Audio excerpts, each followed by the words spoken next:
Greetings, adventures and foodies. Last time we clawed our way through Azeroth with a formidable Shadow Bat build that really had us growling for more. But if you can't bear the thought of tanking and like me you're tired of languishing in dungeon queues waiting for a healer or tank to bolster your party as a DPS, or if you're just fed up with lurking at the bottom of the healing meters every raid when you're giving healing a go finally, then boy do I have a solution for you.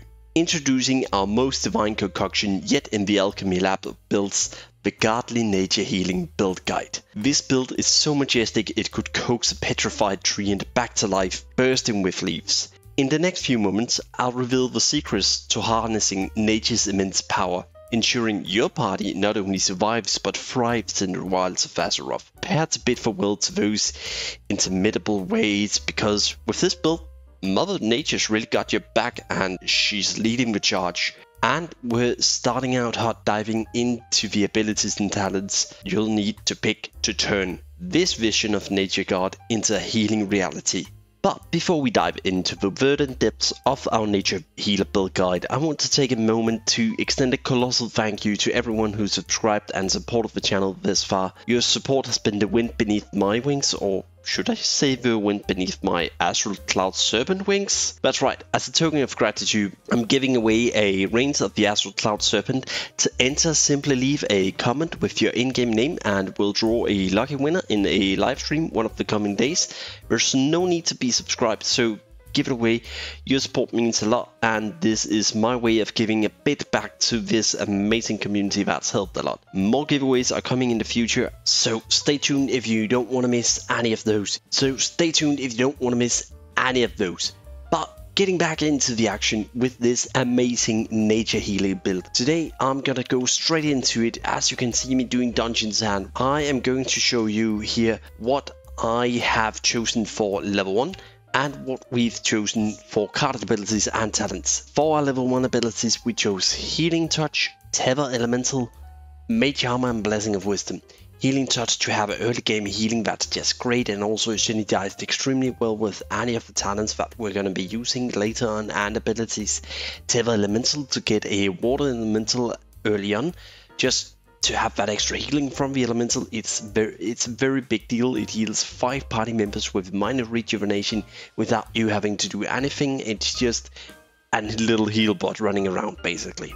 Mage Armor and Blessing of Wisdom of course to help us keep up the mana so you don't have to spend a global cooldown on life tap. This is very controversial. Some people like life tap, and you can of course swap that in and pick up Arcane Intellect to get more spell power. Moving on to the carded abilities, we have Oracle of Eclipse, Tree of Life, Riptide and Regrowth. Riptide is your main healing ability and it's going to be most of your healing done together with Regrowth and Blooming Growth. Then you have Oracle of Eclipse, which is a buff for your Riptide, which is basically something that doesn't trigger a global cooldown and it empowers your next Riptide. Whenever you use it, it have a 15-second recharge timer, and it gives out a extra instant healing whenever you cast Riptide, and it removes the cooldown if there's any left on Riptide. So it's just extremely nice to have. If you don't have Oracle of Eclipse, Effluence, Tremor Totem or Tranquility is just as fine, and the same with Tree of Life as it took me ages to get. You can always get Tree of Wrath or Molten Mind. Moving on to the talent cards, you have Blooming Growth, which basically states whenever you critical hit a target with Regrowth, it applies its healing over time to nearby targets. The nearby targets that you apply to are 3 extra party member, so the healing over time is just suddenly hitting 4 targets, which is going to be amazing for healing done. Mending Tide alone is just crazy strong, and I'm just going to pull it up here so we can read it together. Riptide now applies Mending Tide. Only 1 target can be affected by Mending Tide at a time. I would suggest keeping it on the tank most of the times, or the guy taking the most damage of course. But it heals the target and 5 nearby allies within 8 yards for 226 every 2 seconds for 6 seconds, which matches the Riptide cooldown. So this is just crazy strong for healing done. Like, this is so strong, and there's a reason this been kind of like one of the meta go-to healing for this season. Other than that, we get low tide. So whenever we have a Riptide on a target, if we heal the guy with Riptide, we have a 20% increased critical strike chance with our healing abilities. And as you remember from Blooming Grove, whenever we crit with Regrowth, the Blooming Growth trigger and spread the healing over time to 3 extra targets. So this is like a win-win. So you crit more with Blooming Grove, with low tide and Riptide, and this is just one big symphony. Then of course you have Blessing of the Divines, which I've chosen here. Of course you can go with anything else. I've just really like Blessing of the Divines, and if you have it, swap it in. It's amazing utility and extra healing and everything. Nature's Bounty gives 25% increased crit, and if you have it, it's really gonna be one of those that elevates it up, as it also gives you a critical strike. It gives Regrowth the chance to critical strike whenever it heals. And lastly, we got Power of Elements, which boost your tethered elements and just give you more healing power. And it's just one great talent to have. But of course, any talent that you see in the bottom row, the gold card, is optional. You don't need those talents. You could up to either go for low tide or Nature's Bounty 5 out of 5. Those are like what I would say is mandatory. Mandatory is of course Blooming Grove, Mending Tide. Those two are close to mandatory, but you can do without. You're just gonna do a little bit less healing. So I would strongly recommend going with that. But the last 4 here, as you see, they are not mandatory but recommended. And of course, there's a ton of different ways to build this, and nature healers are so flexible, but this is what I found to be after doing like 10 healer prestiges to just see what's the best feeling. This is one of the best feelings I've ever had with nature healer on season 9 thus far. So, moving on to our wish list. This is what the talent cards that you really want to have a look at for. We're going to start out with the legendary cards, talents, and then we're also going to talk the legendary abilities. Then we're talking the epic abilities and talents, and then we're going to talk about rare abilities and talents. I'm not going to talk about the green section this time around either. The abilities and talents that you're going to look for are things like healing stream totems, and if you get that, mix it with restorative totem talents. If you have it, then it's going to be so much of a healing done. If you get Earth-Living Weapon, I'd suggest you really try to grab the Blessing of the elemental weapons. If you don't get Earth-Living Weapon, Flame Tongue is also a thing to look out for. And if you didn't pick it in the previous page that I showed, get Tremor Totem. It's really gonna save your ass in Blackwing Lair, trust me. Dispels 1 of each. Please, you're a healer. Dispel curses, dispel diseases and magic and anything like it. If you get Master Spell as a priest, the priest spell, keep it also. The legendary talents that you want to keep out for are going to be Gift of Nature, Purification and Genesis. These are the ones I want to highlight. I could of course just click plus nature healing, but really these are going to elevate your regrowth, and it's going to elevate your nature healing done with Riptide and anything. So really try to get these 5 out of 5 if you can, or just any rank of them basically. Healing Wave adds it's a massive boost, 25% to the Riptide, which is going to be great. And then of course we're going to mention Overflow. As nature healing is such a big topic, I'm not going to cover everything because that would take like 1 hour long video. Because there's so many ways you can build them. You can build them lesser healing wave, healing touch, regrowth, no healing touch. There are so many things and so many ways.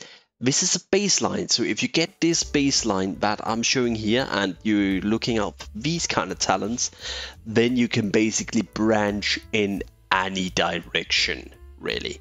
If you get Healing Wave and you start getting the talents for that, then you can branch into that. And that's the great thing about this build and this base that I'm giving to you today. It is so flexible, depending on what you roll, so you don't have to rely so much on RNG, and that's why this is also one of the metas of Season 9 for rolling, because it just gets a lot easier to roll when you have a great base to start off with. So I can't stress this enough. This is a base for you to go from, and then you can just take it in any direction. There are some crazy shenanigans if you go into the Healing Touch and Living Seed and Chain Heal combos that you can get with Overflow, Overflowing and Flowing. Then it's going to really pop off, and you can also go into the Healing Healing Wave, with Ancestral Awakening, and spreading Riptide left and right with the correct talents. And of course, in the legendary talents also you want healing, plus healing and crit, so like plus int to healing and spirit to healing power. And of course, the more you crit, the more you're gonna spread with Blooming Growth, so as much crit as possible is great. The epic section, you want Downpour, you want Cloudburst Totem, things like that. That shares great synergies with any of your spells. And then of course you want damage reduction on your tank, like pain suppression, anything like those abilities. And then for the talent you want Living Seed, Moonglow, Ancestral Awakening. Living Seed, just whenever you heal a target with a baseline, they are receiving like a little buff, so whenever they get hit next, they heal an extra bit, so it's not gonna be so potent for them. Moonglow for extra spirit, Ancestral Awakening for just healing. With your shaman spells, you're going to just heal another target. It's just bouncing heals left and right together with Overflow.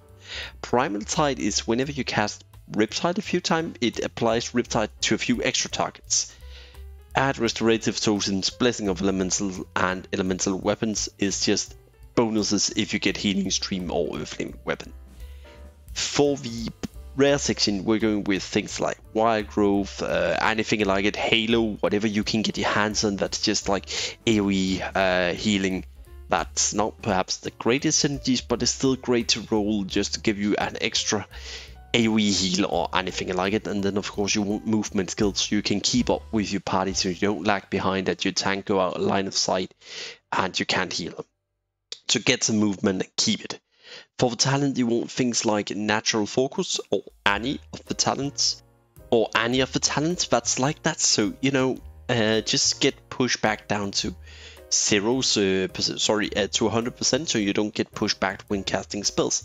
Seed of Life is, I put it here because like it's okay, but it's not the greatest thing ever unless you really build into things that synergize well with it. Revitalize to just help you keep that mana up. Revitalize is a great way to maintain your mana. So going about showing this, I am, instead of going into a dungeon where it can be very complicated to see, I'm just going to try and hit this dummy here that attacks us. So you can see that my health is dipping. This is my setup. I've bounded a macro for Riptide, and I'm going to show it here on the screen so you can pause and copy it if you want. I'm also going to put this in the description for you to copy directly, but basically it's cast Oracle of Eclipse. Use add mouse over Riptide. I use Voodoo for my frames. So yeah, this is just it. So whenever I click 1, I will also activate my Riptide for that bonus, and you can see it going on cooldown. And let's just see how much it heals. This is 1 just instantly, as you can see, Oracle Blessing hitting 2 targets for around 770. Then you have, of course, Mending Tide coming up now here, as you can see, healing very nice. Riptide alone is healing 6 times, even though it was 1 cast, and it's just 1 Riptide was 5,000 health. 1 global cooldown, 5,000 health. And because we crit, we procced our Ancestral Awakening. But of course, if I have Riptide, I have my Riptide on, we have Regrowth. You can see I crit with it, and this guy's, well, Okay, he didn't get it. That was a terrible example. So I believe they have to be in a party, apparently. But yeah, normally when you crit with Riptide, as stated before, because you have Blooming Grove, it's gonna apply. So if I was standing here and critting myself with Regrowth, like I did here, if we were in party with this guy right here, he would also get this buff right here stating Blooming Grove, which is basically a regrowth. And that's why it gets so amazing. And the synergy is so good, because you have your Blooming Grove, you have your Mending Tide, your Mending Tiding healing like a truck, and then of course you have the extra critical strike rating, and then of course you have the low tide that just increases your chance to crit whenever you're healing a target with Riptide on.